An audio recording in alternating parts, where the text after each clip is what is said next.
Hello, fancy people. It is the Fancy Man Sheer here with Marty, my co-worker, best BFF forever, Biffles. And as I promised last year, didn't do it. Doesn't matter. I'm promising to do it this year, and I will. A Game of the Year awards. I have all my papers here. Just gonna collect them real quick. I made a slideshow. Yeah, Marty made a slideshow. Very, very proud of him. Just his parents are very proud of him for that, I'm sure. It is a most professional slideshow. Yeah, I'm just showing my face because, you know, that's all I need. My charisma, of course, is all I need for to win me subscribers. By the way, gained a subscriber today. Woo! Woo! Oh, shut up, Marty. You know you have way less subscribers than I do anyway. That's true. What do you have? 2, 3? Probably, yeah. 22 subscribers, guys, and we also went from 690 subscribers. I mean, that would be great if we had 690 subscribers. 690 views to 760 views in 3 days.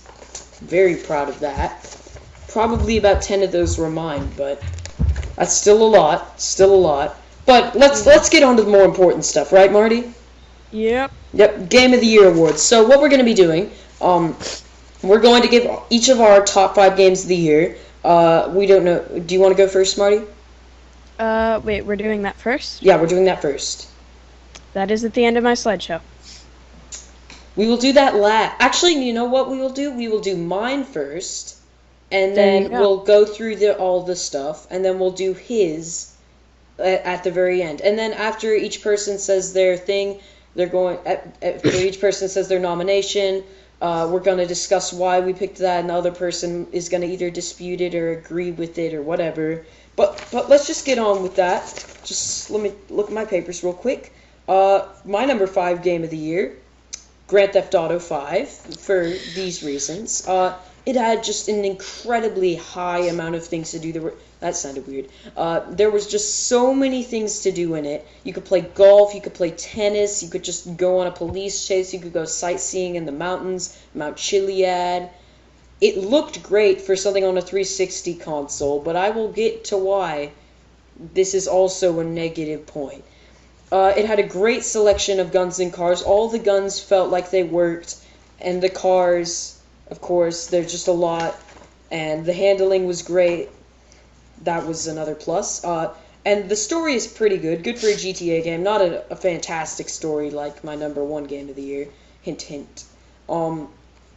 But the negatives, the cons in this, the gunplay, I feel, is a bit finicky, especially on a 360 controller, and the reticule on the thing is just like a tiny little dot in the center of the screen, and it's sort of just hard to aim. Number 2 bad reason. Wait, aren't I supposed to add something? Well, yeah, you can after I finish all my reasons why, and then you can just add to that. It's not on the PC, which is just incredibly just an oversight by Rockstar. That's I what I was don't gonna know say. how many people have like signed petitions and stuff for this to be on PC, but it's at least 1 million. This game has sold what, 30 million copies, right? Something like that. And I have a feeling they would sell at least 1.5 more million copies if they put it on PC, and they didn't. And the game is worse because of it. And also, just like all the GTA games, the entire plot line is based around men, not really feminist at all. There's no strong female characters, and that's what we've come to expect of GTA. But that doesn't mean it's something we can discount. Marty, your thoughts? I think that those are all great points. My main one is just that it's not on PC. I feel like it's a great game, but I don't see any reason why they wouldn't put it on PC, except that it costs a little more to be able to port it over afterward. But still, I mean, they would break through the amount of money that they had spent on it with the amount of money that they had made on it quickly. And they did that with the consoles, and I feel like it would do that again with PCs. Yeah, but so there's no real reason not to do it, except for time wasting. And also the PS3 and the Xbox consoles they're different. Like, their architecture is different. You have to, when you're porting something from PS3 to Xbox 360, no one actually takes into account, they say, oh, it's a port to PC. That must take a lot of time and hard effort. There's a reason all indies publish on PC. It's because it's an easy thing to make games for. But the PS3 has an incredibly hard to understand architecture, and it's not as easy to make games for. So I don't understand why they didn't put it on PC. This is their reason, by the way. We feel that there are not very many GTA fans on PC, and that is why that we feel that we should not spend time in committing resources to porting it over to the PC. That's not an exact quote, but I'm pretty sure that's basically what they said. You don't have the resources? You don't feel like it? That just sounds like laziness. But anyway. They have a right to laziness, but I still feel like they should have ported it on the PC. Laziness cannot be excused, even though I'm an extremely lazy person. And my number 4 game of the year, I'm pretty sure no one is going to agree with this, but Gunpoint is my number 4 game of the year. Do you remember that that indie game released this summer by Tom Francis, a PC gamer writer, Marty? No. Okay, it's a puzzler where you have this gun that you can rewrite circuits on, and it's got this really nice, really good-looking visual style that's retro, but not retro at the same time. It has its own unique visual style that I feel no other game has replicated. And it also has a nice noir sort of feel to it. The puzzles in it are fantastic. The story is pretty good, which is, just something to add. The music is fantastic, which is why I bought the soundtrack on iTunes. Of course. And the atmosphere of the game just draws you in. It keeps you there. But the side thing is that the game is just too short. It took me about 2 or 3 hours to complete, which is honestly just too short. I'm aware there's 2 different ways to play through it, but there's 2 different endings, but I didn't feel like playing through to get the second ending because I knew what it would be like. Oh, I don't actually know what it is, but it just felt too short. It was only $10, but it just didn't feel right. Marty, your thoughts? You don't have any thoughts, I'm assuming, because you didn't play it. I haven't played any Gunpoint, sorry. Okay, so my number 3 game of the year is BioShock Infinite. I picked this up a little bit late, like mid-December, but I played it and it's absolutely fantastic. It looks great. Again, like Gunpoint, I haven't seen its visual style replicated in anything else, except for maybe, not exactly, but I feel LA Noire sort of has the same sort of bright, colorful look to it that it does. Yeah. But LA Noire is, by the way, one of my most favorite games of all time. I've decided that because I bought it in a Steam sale. It's just great. The gunplay in it is good. Come to expect that because it's BioShock. BioShock is BioShock. The story is great. And the ending is shocking. I'm not going to say any more than that. I sort of spoiled the ending for Marty. Sorry about that. Well, only kind of. That's kind of. Only part of it. Yeah, but the big part you left unspoiled. Yeah, but the bad thing about it is that it's way too linear. It feels like it's just driving you down a path. There's not that many things. You can discover a couple of places along it, but it's not really open world. I would have loved to just travel around open world Columbia, because you know what I did for the first 3 hours of playing is I just walked. You have a slightly open area at the very beginning of the game, not literally the very beginning, but a half an hour in, and I just walked around Columbia listening to people's conversations, picking up stuff, going in stores, looking at all the posters. It's great. Number 2, do you have anything to say about that? I would just like to say that the story is indeed fantastic, and it builds upon itself so much, and there's so many little hints, and it's awesome. Yeah. It's the bomb. Yeah, the bomb. The story is the main part of that game that lives up to the other BioShock games. Yeah. I mean, I would have preferred it to be a little bit more open, sort of like the original BioShock, but you know.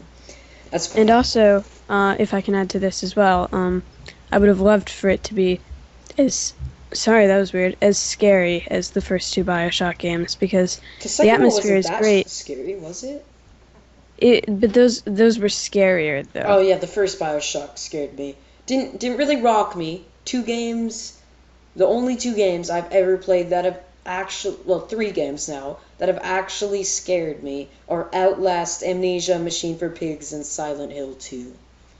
What about Amnesia: A Dark Descent? A Dark Descent. Sorry, not Machine for Pigs. That wasn't as scary. I can't take the pigs seriously. But ironically, they're like pig enemies in all of those games. It's weird. But just yeah. My number 2 game of the year goes to Metro Last Light because the atmosphere was fantastic in that game. It was moody. It was very dark, and it just worked overall with the game. The guns in that game were also fantastic. One of the best feeling guns. By the way, I also picked that up in a Steam sale. The story in that game was good. Not as good as Bioshock. Not as good as number 1. Maybe not as good as Grand Theft Auto, but I think it's just edges it out a little bit. The sound in the game was pretty good too. I'd like to add the bullets. I like some sounds. Okay, I'm gonna go on from that. Sorry. And then the reason why it goes to number 2 instead of number 1 is because the game was unnecessarily puerile at points. I mean, there were just random sex scenes that didn't need to be in there. And I hate games that add that. One of the worst games of the year had that. Ride to Hell Retribution, in case you didn't know that. And that's actually made the game worse, so. One of my favorite things about Metro Last Light was that most of the weapons, looked like they were made out of stuff that you might find in like the sewer or something. I was gonna say realistic too. Yeah, they look very post-apocalyptic, and I love it. Yeah. And then my number 1 game of the year. I consider each of the episodes of The Walking Dead, Telltale, not the abysmal Walking Dead Survival Instinct, a different game. So my favorite game of the year is The Walking Dead season 1, episode 5. So, I feel like I want to spoil this, but I can't. Don't spoil it. Okay, so I'm just gonna blow through my reasons why I thought it was so good, and then I'm gonna say why I really put it there. Fantastic writing, a great ending, a great voice acting, and the emotion that the characters felt, you felt in it. And of course there were no bad things. I feel like that was just perfect. I think you spoiled this for me. Yeah, I did. But I knew the ending of episode 5 before I got there, okay? And when I got there, I wasn't expecting to cry. Not going to say what happened. I wasn't expecting to cry, and I cried. And that's the only game that's ever made me cry. There's only been one game that has ever made me cry, and it's my number 1, which we will not reveal yet. So I have severe problems with his list, as Marty in that one Steam chat a couple days ago know. It wasn't very polite. It wasn't very polite. Anyway, so we're gonna move on to genres, so I can actually move my slideshow. Representing Haiti. Alright, here we go. Interactive storytelling. Okay, would you like to present the nominations for this, Marty?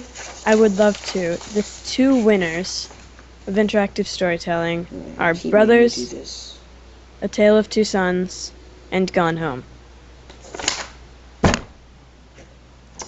And just let me tell you, the one that Marty picked, and this may spoil things a bit at the end of the episode, is Gone Home.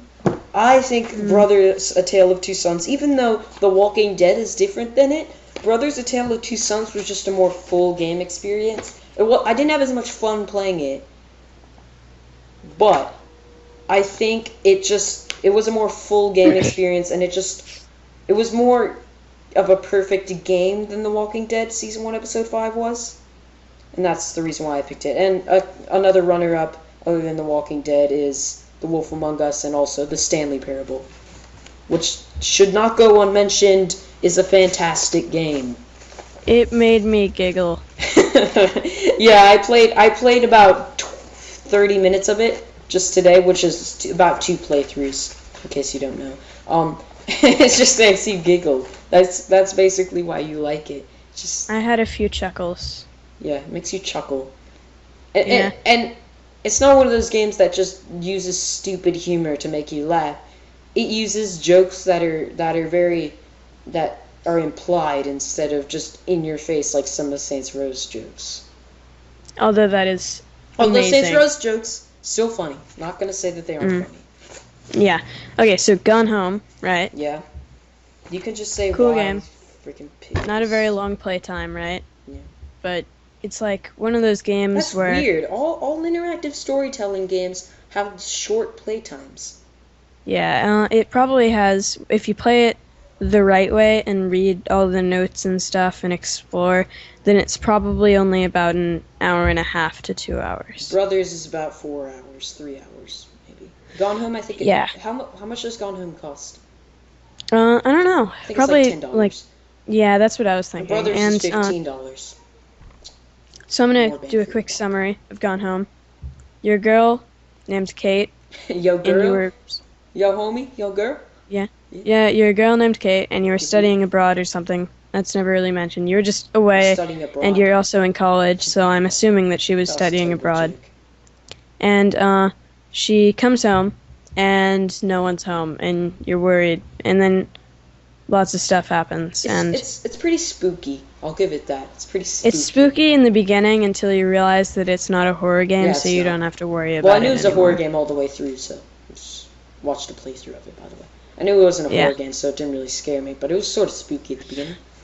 It was sort of spooky at the beginning, because no one was there, and the lights were out, and there was a flickering TV, and PewDiePie was so scared when he played it. He was like, what if the ghost is gonna come get me? And I was like, dude, it's not a horror game. And this game was amazing, and it built up a lot, and there were so many things that you could read and find out in the house about the people's lives. I hate reading. And without spoiling anything, I can safely say that your dad is strangely obsessed with the JFK assassination, and you won't find out why unless you look into it like a crazy amount. So there's like side quests almost. It's interesting. And then it gets really like, no, and then you're like, yeah. It's the bomb. I can't recall if you told me the ending of this or not. I did not. Okay. Maybe I'll just ask you to tell me after we finish recording. Breaking the fourth wall. Ooh, spooky. Oh boy. What recording? This is real life. What recording? Right. Well, it is real life. Shh.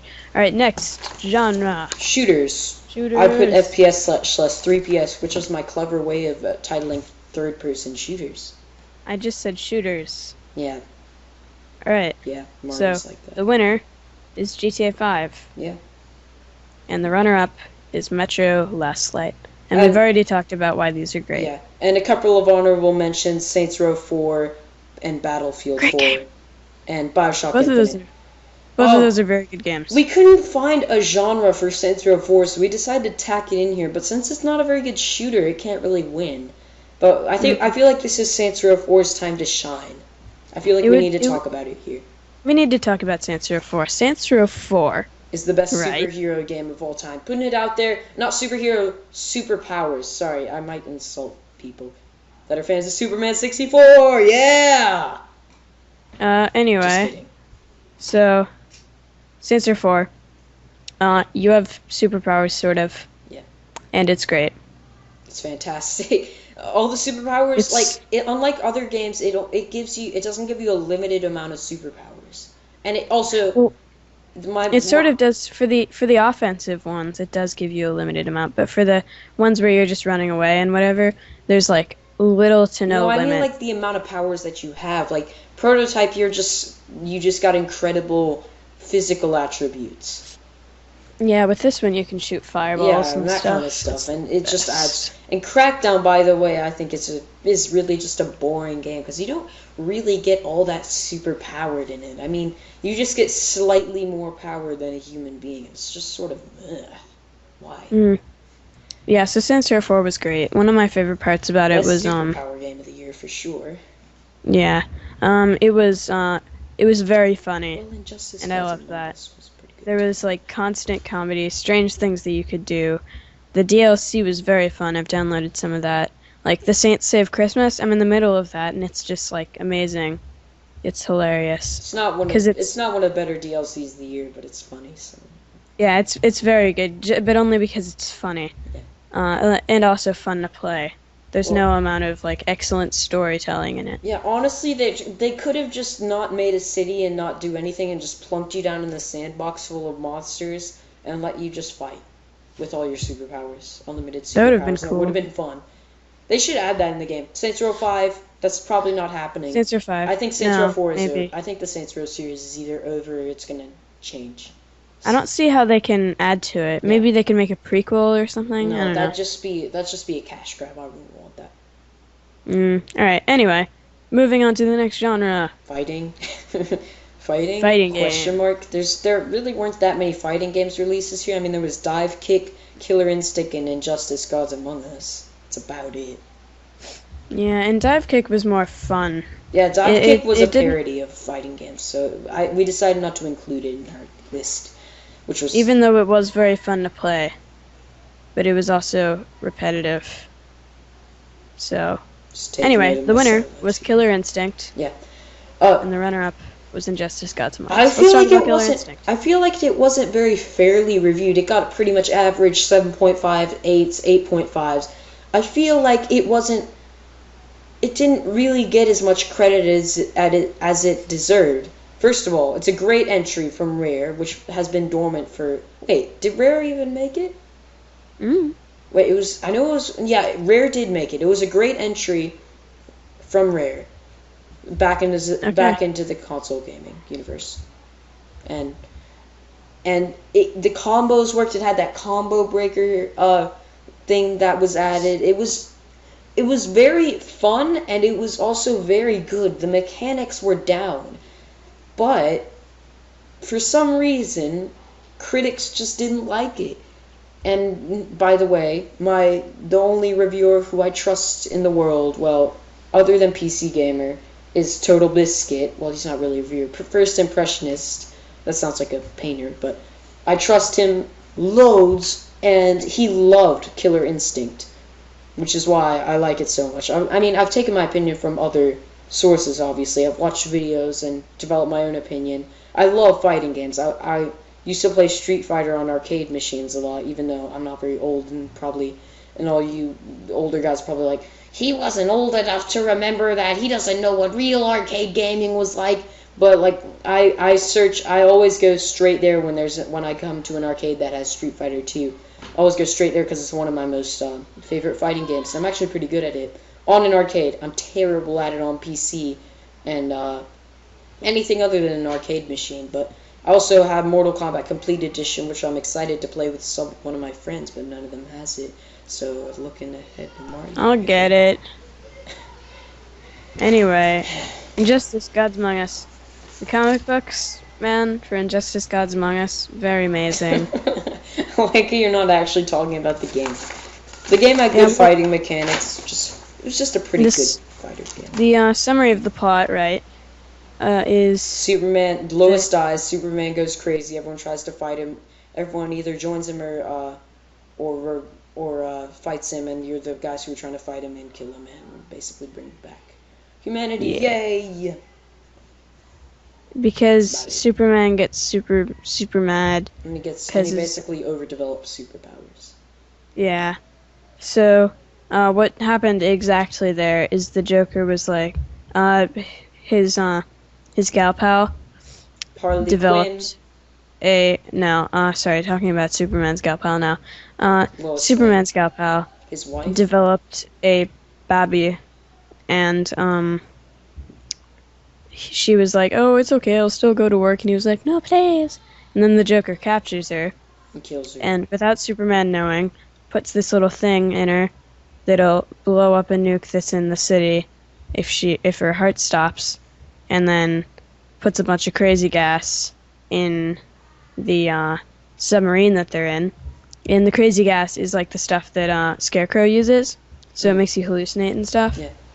And then Superman finds the submarine because of like supervision and stuff, and he gets in there, and the scary gas makes him think that his gal pal is that evil Superman dude, the gray guy whose name I'm Doomsday. Thank you. That was dumb. He makes him think that she's Doomsday, and then she kills Doomsday, who is also his wife. And it kills her and her child, and it blows up his city, and then he kills the Joker. The whole world goes to shit. Yeah. Pretty much. Yeah. So then he gets super mad and ends a lot of violence by killing people, and then decides that he doesn't have enough power and decides to become like the Emperor King God. Oh, I had to get off. Sorry.